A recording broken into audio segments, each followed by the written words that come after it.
বর্ধমান বিশ্ববিদ্যালয়ের six semester general বিভাগে আপনাদের ইতিহাস সাবজেক্টের 2024 সালের এক্সটার্নাল এক্সামিনেশনের জন্য অর্থাৎ ফাইনাল পরীক্ষার জন্য যে 5 নম্বর প্রশ্নের সাজেশন দিয়েছিলাম, এই ভিডিওটির মাধ্যমে আপনাদের 5 নম্বরের প্রশ্নের সাজেশন থেকে খুবই একটি ইম্পর্টেন্ট প্রশ্নের আপনাদের উত্তর এই ভিডিওটির মাধ্যমে দেখাবো। অবশ্যই বন্ধুরা আপনারা এই নোটটি খাতার মধ্যে লিখে পড়বেন। ইতালির ঐক্য আন্দোলনে ম্যাথসিনির অবদান কী ছিল? এই প্রশ্নটা আপনাদের 2024 সালের এক্সটার্নাল এক্সামিনেশনের জন্য খুবই ইম্পর্টেন্ট। অবশ্যই আপনারা এই প্রশ্নটি খাতার মধ্যে লিখে পড়বেন। ইতালির ঐক্য আন্দোলনে ম্যাথসিনির অবদান কী ছিল? ইতালির ঐক্য সাধনে ম্যাথসিনির ভূমিকা ছিল উল্লেখযোগ্য। ম্যাথসিনি কার্বোনারি নামে ইতালির এক গুপ্ত সমিতিতে যোগদানের মধ্য দিয়ে 1820 থেকে 21 খ্রিস্টাব্দের মধ্যে বিপ্লবী আন্দোলনে অংশ নিয়েছিলেন। জোসেফ ম্যাথসিনি কার্বোনারি সমিতির ব্যর্থতার পর উপলব্ধি করেছিলেন যে জনগণের স্বতঃস্ফূর্ত আন্দোলনের মধ্য দিয়ে ইতালির ঐক্য সম্ভব হবে।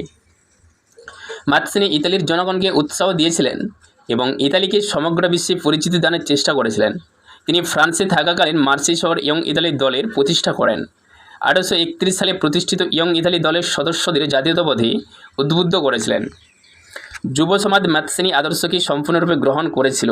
ফ্রান্সের পর তিনি সুইজারল্যান্ডে গিয়ে পিটম্যান সরকারকে উচ্ছেদ করবার চেষ্টা চালিয়েছিলেন। ম্যাথসিনি সুইজারল্যান্ডে ইয়ং ইউরোপ নামে একটি দল গঠন করেছিলেন। ইয়ং ইতালি পত্রিকার মধ্যে দিয়ে ম্যাথসিনি ইতালি জাতীয়তাবাদকে সুদূর করার প্রবল প্রচেষ্টা চালিয়ে গিয়েছিলেন। যদিও ম্যাথসিনি ইতালিকে ঐক্যবদ্ধ করতে পারেনি, তা সত্ত্বেও ইতালিকে ঐক্যবদ্ধ করবার প্রচেষ্টার ফলস্বরূপ ইতালি ঐক্যবদ্ধ হয়েছিল। রাজনৈতিক চতুরতার ম্যাথসিনির মধ্যে না থাকায় তিনি অনেক ক্ষেত্রেই সফল হতে পারেননি। জ্যাক ড্রোজ যথার্থই বলেছেন, ম্যাথসিনি সত্যিকারের দেশপ্রেমিক হলেও রাজনৈতিক প্রতিভার অধিকারী ছিলেন না। 1847 থেকে 48 সালে ম্যাথসিনি মিলানে বিপ্লবীদের জাতীয়তাবাদ জাগ্রত করেন। ম্যাথসিনি বাস্তবের পরিবর্তে আবেগকে গুরুত্ব দিয়েছিলেন, ফলে তার সাফল্য বাস্তবায়িত হয়নি।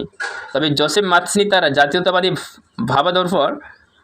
ভাবদর্পর সাহায্যে ইতালির ঐক্য আন্দোলনের প্রাথমিক ভিত্তি রচনা করে গিয়েছিলেন। অবশ্যই বন্ধুরা আপনারা এই নোটটি খাতার মধ্যে লিখে পড়বেন।